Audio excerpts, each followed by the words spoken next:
melalui platform digital. Tidak bisa tidak, harus daerah kontrolnya itu platform digital. Nggak bisa tidak. Kalau masih mempercayai orang per orang dengan jarak kabupaten kota yang 500 sampai 14 kabupaten kota, saya kira itu akan tetap terjadi. Sampai kapanpun kebocoran akan terjadi.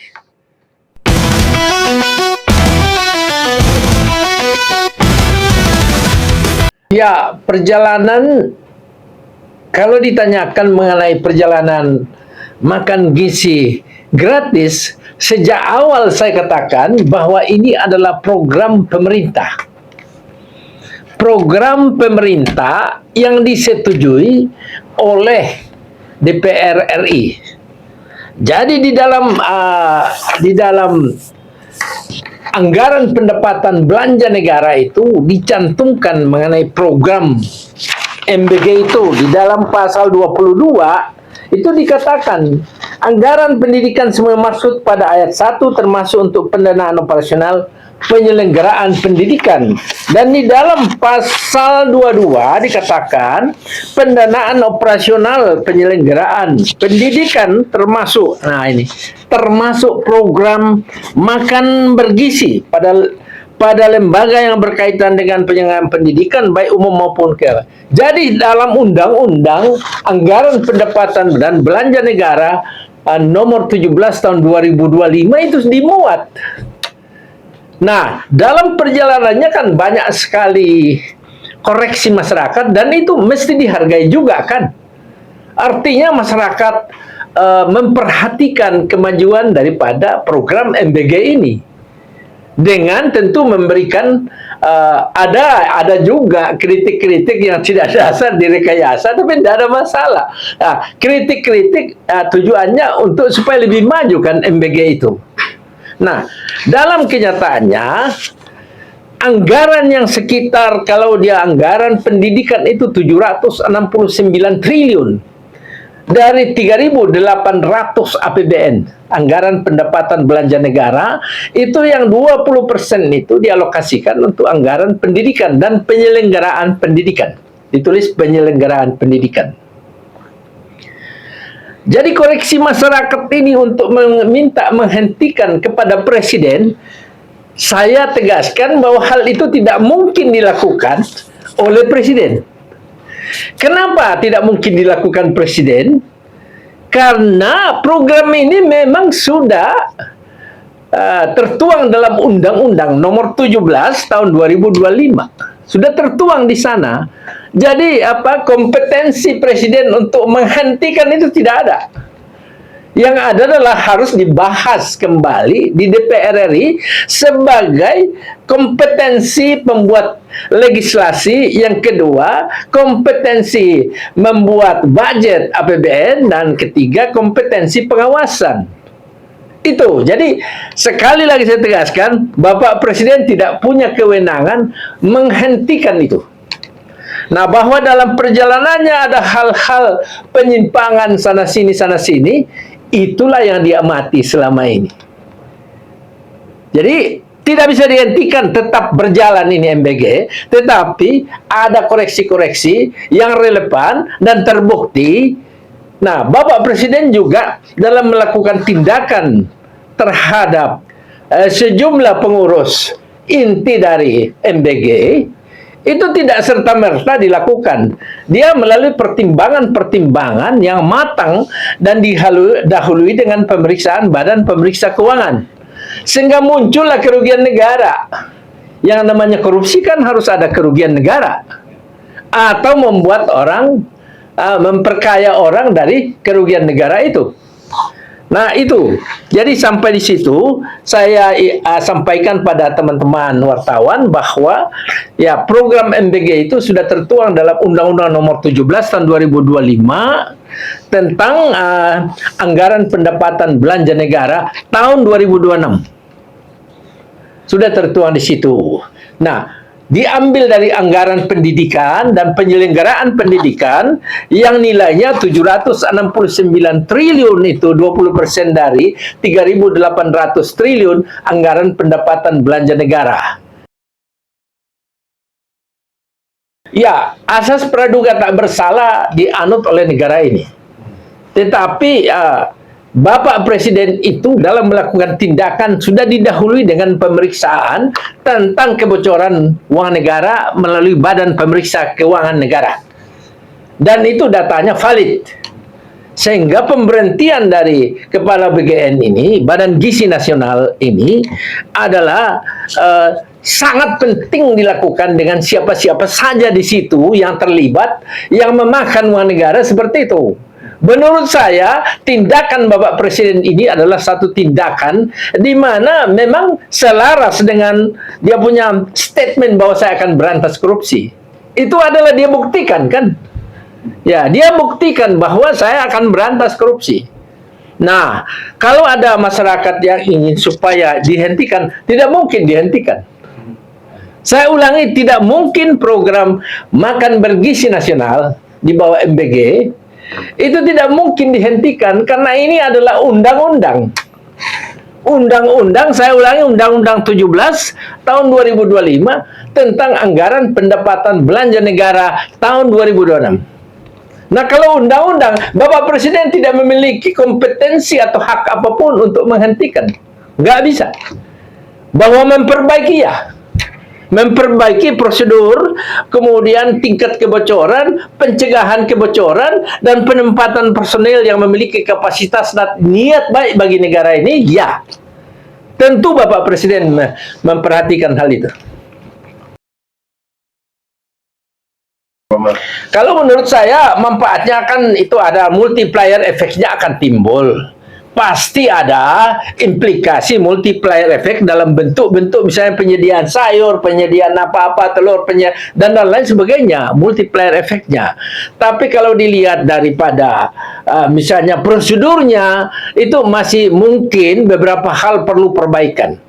Ya, berharap dengan penggantian ini itu ditertibkan. Dan sulitnya kita di negara ini sangat sulit memperbaiki situasi, padahal kita itu sudah menganut sistem digital. Untuk apa itu Menteri Komunikasi dan digital itu? Kan dikendalikan aja melalui digital, kan gampang itu. Iya, siapa? Jaringan yang dapur-dapur itu berapa? Berada di kabupaten kota berapa? Tanggung jawab bupati wali kota berapa? Kemudian kan udah. Tetapi mungkin dalam pikiran saya, mungkin itu perlu ditambahkan di situ bahwa skala prioritas dilakukan di daerah yang di luar Jawa misalnya, karena memang itu keterbatasan gizi mereka di sana lebih banyak. Saya kira ya sesuai ya komitmennya yang selalu muncul di televisi. Saya pikir lakukan aja apa yang terbaik. Konsep mengenai yang pertama sekali penempatan personil yang memiliki itikat baik bagi negara dan bangsa dan bukan berangkat ke dalam satu organisasi yang tukang korupsi. Yang kedua, penempatan orang ini harus mampu membuat satu sistem digital yang mampu menjangkau seluruh wilayah di Indonesia. Siapa sebetulnya yang menikmati gizi nasional ini, anak-anak mana gitu loh. Jangan tidak tahu anak mana, justru orang-orang yang memborong itu yang untung. Itu dicegah. Bahwa keuntungan dari penyelenggaraan ini mutlak diperlukan. Tidak ada orang yang mau menangani tanpa untung juga kan. Tetapi kualitasnya juga dilihat. Jangan cuma telur, jangan cuma mungkin ada susu terus tambah sedikit biskuit, jangan. Ya, upayakannya aja berapa sebetulnya, dan itu bisa dilakukan dengan sistem kontrolnya. Tidak bisa lagi span of control, itu tidak bisa. Kita sekarang sudah teknologi modern, sistem digital aja sudah mampu menjangkau seluruh dunia kok. Ya, kenapa selama ini terlalu banyak korupsi? Karena kita tidak menggunakan sistem digital. Kita menggunakan kepercayaan orang, padahal semua pihak yang kita tunjuk itu terlibat semua. Nah, jadi kepada yang pejabat baru tentu dia akan berusaha memperbaiki ini. Tapi saran saya kepada beliau supaya lakukan dengan sistem pengendalian dan pengawasan secara sistem digital, di samping juga operator-operatornya itu juga memberikan input-input atau gagasan atau laporan-laporan yang terjadi penyimpangan itu bisa. Sebetulnya kalau kita lihat itu anggaran pendidikan ini kan sudah 769 triliun. Besar sekali kan? Nah, bagian diambil dari anggaran ini kan MBG kecil sekali sebetulnya, tidak terlalu besar. Tetapi yang harus dipahami bahwa selama ini anggaran 20% itu dibagi ke 21 lembaga. Catat itu. Dibagi kepada 21 kementerian dan lembaga. Nah, terus kenapa dibagi itu? Ya, kenapa enggak apakah ini namanya juga yang non pendidikan juga dapat? Ya. Jadi non pendidikan juga dapat. 21, catat 21 kementerian dan lembaga. Ya, itulah yang membuat ketidakmampuan sampai di daerah NTT, di daerah mana, Ambon, di daerah mana itu orang menyeberang sungai untuk sekolah. Orang rubuh semua sekolah. Iya kan? Padahal itu tingkat dengan anggaran segini besar, tinggal kasih tahu bupati wali kota, kau punya sekolah SD, SMP, SMA itu bagaimana? Berapa yang bisa dibantu? Berapa yang ini? Kemudian sarana untuk anak-anak ke sekolah itu jangan sampai berenang itu ke sekolah. Kan begitu. Cuma karena ini dibagi ke 21 kementerian lembaga, masalahnya jadi lain. Muncullah di setiap kementerian lembaga membentuk sekolah-sekolah. Sekolah telekomunikasi, sekolah ini, sekolah. Akhirnya apa? Terjadi fragmentasi. Masing-masing arogansi kementerian dan lembaga tidak lagi terakomodasi dalam satu sistem pendidikan nasional. Itu yang membuat. Jadi orang kalau melihat 20% besar loh. Ya. Kalau dia fokus, solusinya itu fokus pada Kementerian Pendidikan inti. Kalau mau supaya terselenggara ini. Nah, aspek MBG kan ini bagian yang kecil saja, tapi dibesarkan sedemikian hebat itu. Kenapa kita punya Menteri Komunikasi dan Digital itu? Apa tugasnya? Saat inilah dia harus bekerja. Bukan hanya memberi komentar saja. Nah, sampaikan sama Menteri ini. Kalau ahli komentar itu di DPR, kalau ini sudah harus bentuk digital. Jadi ada platform digital itu akan mampu untuk memantau realisasi program seperti bantuan operasional sekolah, program Indonesia Pintar, dan kartu Indonesia Pintar, termasuk MBG itu. Ini kan macam-macam, sekian ratus triliun. Enggak lah. Konsentrasi aja itu anggaran 769 triliun untuk pendidikan dan pendidikan Kemenak, Kementerian Agama. Udah selesai, jangan dibagi-bagi lagi. Ini dibagi-bagi. Oh, semua sibuk. Sekolah apapun dibentuk setiap kementerian. Ini yang benar, tugasnya tidak jalan tapi bikin sekolah. Akhirnya bocornya ke sana tuh duit. Kalau tepat atau tidak itu adalah kompetensi. Jadi penunjukan kepala BPN yang baru itu adalah kompetensi, hak prerogatif presiden.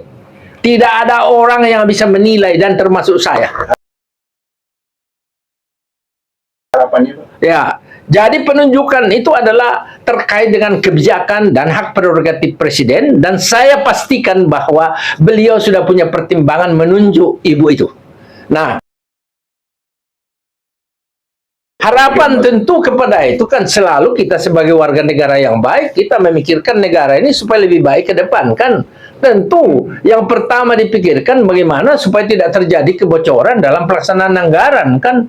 Nah, untuk itu jangan lagi gunakan sistem heboh-heboh seperti itu, bikin LSM, enggak usah lah. Ya, dapur itu dikendalikan aja supaya transparansi anggaran itu dikendalikan melalui platform digital. Hanya satu, melalui platform digital. Gunakan teknologi yang canggih. Kenapa sih? Gunakan platform digital untuk memantau realisasi program itu. Hanya satu. Yang kedua, tidak usah apa. Ya, itu ada pepatah dari Cina. Kucing hitam, kucing putih. Tidak penting. Yang penting bisa tangkap tikus. Artinya, jangan cuma kucing-kucing ngeong, suka menjilat-jilat, padahal tikusnya banyak korupsi. Bukan itu lagi kita butuhkan. Yang dibutuhkan adalah orang yang berniat baik bagi bangsa, negara, dan masyarakat. Jadi pesannya, gunakan di platform digital buat pengawasan, pengendalian, dan buat kemajuan itu. Sehingga kecepatan informasi tentang kemungkinan munculnya penyimpangan ataupun tidak sesuai dengan garis-garis besar haluan dari pimpinan segera diketahui. Dalam upaya Bapak Presiden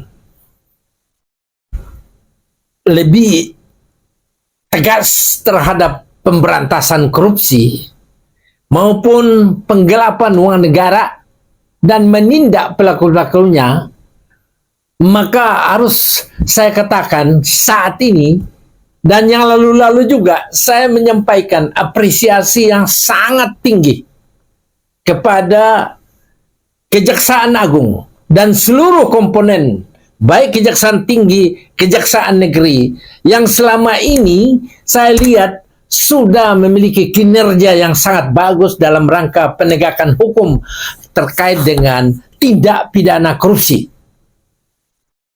Apa yang dilakukan sekarang itu adalah bagian daripada pelaksanaan tugas-tugas yang diberikan negara kepada Kejaksaan Agung sesuai dengan Undang-Undang Kejaksaan.